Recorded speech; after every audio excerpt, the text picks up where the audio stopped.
What's up, YouTube? This is Too Raw for TV. All right, so saw something in the basketball chat group I'm a part of. They were responding to something, and I think that they would agree with this video. All right, look, I'm a Russ guy, probably to the annoyance of most of my subscribers, and at the end of the day, I like the way Russ plays. I don't like a lot of shit that he does off the court, obviously. Some of the shit that he's been representing. But I like the way he plays. But there's no way in hell that Russell Westbrook is better than Oscar Robertson. Let's cut the crap now. Now we're getting into silly territory. He's not better than Oscar Robertson. And people could talk about how he's athletic and fast and quick in his prime, the most athletic point guard and all this type of shit, right? Oh, his athleticism and jumping ability and speed and quickness and all this. Why is it that shit only matters to perimeter players? You notice that? Only with perimeter players, the speed and quickness and agility and all of this shit, why does it only matter with perimeter players? Oh, he runs circles around Oscar. He do this around Oscar. But we got the Greek freak, an athletic freak, right now. And what do you got people doing now? Well, I mean, could you imagine if this guy went up against Tim Duncan? I mean, could you imagine if a guy like, Jack Sikma, who actually had post moves going against him, huh? Wait a minute. Well, Jack Sikma. Jack Sikma. Oh, I see. See, Jack Sikma fits in today's game. Decent post moves, a jumper that goes out the extensive three-point line, which is partially why he got into the Hall of Fame recently, almost 20 years after his retirement.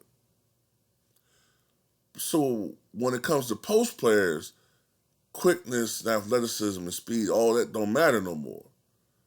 You got to be like Tim Duncan, which is interesting because the entire time that Tim Duncan played, nobody fucking gave a fuck that they were winning championships in San Antonio. Nobody was singing the praises of Tim Duncan when he was playing. But now all of a sudden, when it's convenient to compare him to Giannis, now everybody love Tim Duncan now.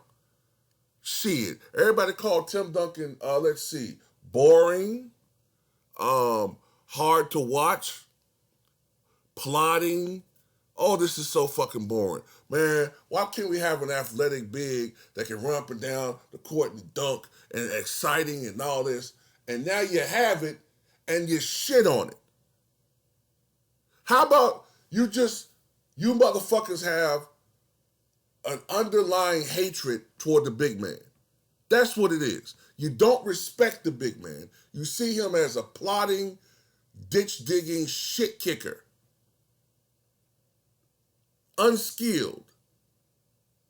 And is always the target of guys like Gilbert Arenas and others. Oh, except if you're white, of course. Now, Nikola Jokic, he's brilliant. He's brilliant. And yeah, I did throw race in there a little bit. Because I'm not afraid of tackling that issue like some black YouTubers. And I don't care about race. Shit don't affect me, If you unsubscribe from me, fine. I'm going to keep talking about it when I think it's applicable. But anyway, let me get to the main point, man. Other than athleticism and speed or whatever, where in the world is Russell Westbrook better than Oscar Robertson? Someone explain this to me. Let's just go with the most basic thing, success. Oscar Robertson won a championship. I don't care if he did have to team up with Kareem. He did it in the latter stages of his career. By the way, what if free agency, which Oscar Robertson took the NBA to court for, and he should be applauded for that, not fucking disrespected by new age nitwits. But what if free agency was available when Oscar played? What if Oscar teamed up with, say, Wilt Chamberlain in his prime? What if he was traded to the Boston Celtics or something? I don't know if that would have been the best fit. What if he got traded for Elgin Baylor to the Lakers a few years earlier? Would that have been enough? Oscar and Jerry West in the backcourt at the same time? But he won a championship. Russell Westbrook has not. But let's just go with the basic game. Okay, ball handling. Well, you got to remember, when Oscar was playing, and I'm not saying that the players of that era could do what these guys can do today. They can't. They couldn't do what Kyrie Irving was doing. They can't do what some of these guys today or Steph Curry. They didn't have that great a ball handling ability. But there was no incentive to work on your ball handling to that degree because the NBA wouldn't allow you to do certain shit. You could do a crossover, but it had to be very quick, deceptive, and basic. So all you guys keep saying, "Oh man, they only dribble with the left hand. They only dribble with one hand." Well, that's because they were called carry if you did an obvious crossover dribble. Did you know that? They didn't loosen up. I mean, it's just amazing to me. You got all these so-called basketball historians on YouTube, and they don't even know some of these basic rules, or they do, and they just leave it out because they know it's going to fuck up their arguments. They didn't start loosening up the NBA. They didn't start loosening up their rules from the conservative 60s until you had guys coming into the league who were playing above the rim, guys who were noted for their ball handling ability, like Pete Maravich, who the league wanted to push. So if you got Pistol Pete, who you don't want to go to the ABA because the ABA is a threat, and the ABA is becoming more of a show.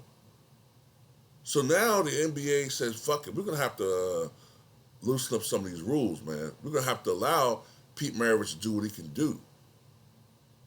We're going to have to allow some of these guys to be able to score. So we got to get rid of double hand checking.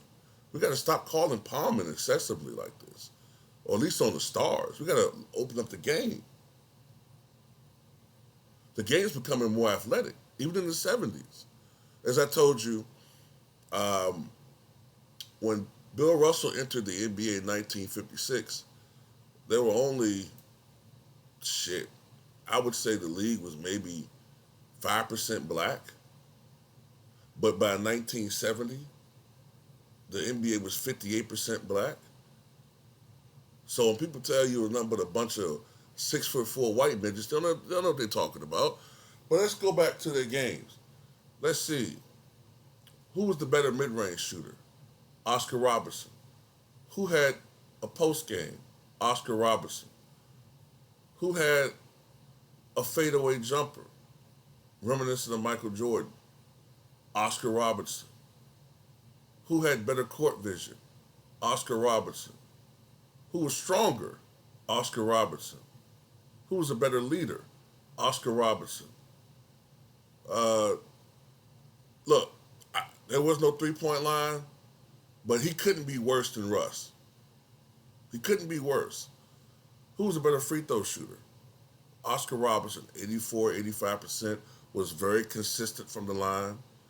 Went to the foul line quite a bit. As I said, he drove to the... Oscar, especially when he was younger, Oscar would penetrate, back you in, could score with his back to the basket, could score facing up, and his game was all around. He was a great rebounding guard, 6'5", 225. Yes, the pace was fast back then, but he wasn't stat padding. See, the triple-double didn't become a thing until Magic Johnson started doing it. That's why when people say Oscar was stat padding, no, he wasn't. He was doing what he had to do year in and year out in order for that team to win. The Cincinnati Royals. Okay? He had to do what he had to do, which was score, rebound, and play make. Now, if by happenstance he averaged a triple double for 1 year, so be it. If he averaged a triple double for the first 5 years of his career, that was just a product of his gameplay. But they weren't counting triple doubles back then like that. They counted them, but it wasn't something that people really obsessed over until Magic Johnson came to the NBA in the early 80s. And then they really started tracking it. And then they started saying, wow, this guy Oscar averaged a triple double for a season. And that's when he started becoming more like, damn, this guy averaged a triple double. But they weren't doing that when he was playing. I mean, they might have mentioned it, but it was not this impressive feat that everybody obsessed over until recently.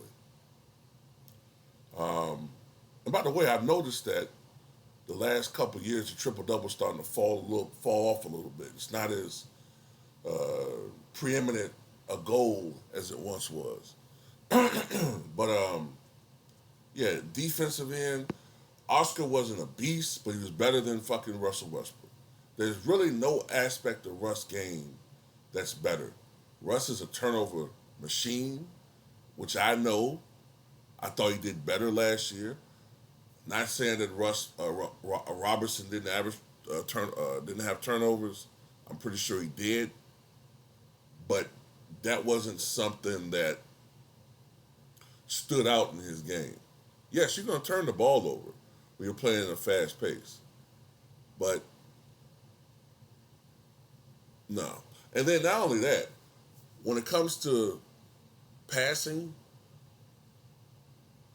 when Oscar Robertson was playing, they were very strict on what was an assist. The pass had to immediately lead to a bucket. It couldn't be he passed it to you and you know what I'm saying, you took a dribble and then scored. Nah, you couldn't do that. It would not back then that was not an assist, excuse me. Today that is. So if they went by the rules of today, who knows how many triple doubles or extra assists Oscar would have had, you know.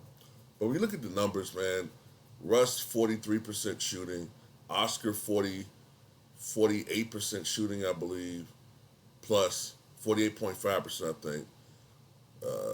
Russ 79% free throw shooting and dropping as he's completely lost his touch from the foul line. Robertson 85%. I don't know what Robertson would have shot from three, but I'm pretty sure it would have been better than what Russ is shooting. Even when it comes to rebounding, Oscar wasn't just gobbling up defensive boards. You know what I'm saying? He was really rebounding, getting extra he was even getting some offensive rebounds. So I don't see how anybody thinks that Russ is a better player than Oscar Robertson. That's cap. Absolute, just fucking ridiculous. I mean, no noted basketball historian or anybody that, even the Stephen A. Smiths, if you ask them that question, they're going to look at you like you're stupid if you say that Russ is better than Oscar Robertson. I tell you one thing. If you put Oscar Robertson on a team with Kevin Durant, a guy of Kevin Durant's talent level, they're going to win a championship. If you put Oscar Robertson on a team with a guy of James Harden's caliber in 2019-20, they're going to win a championship. I mean, his best teammate when he was in his prime was, what, Jack Twyman? Maybe?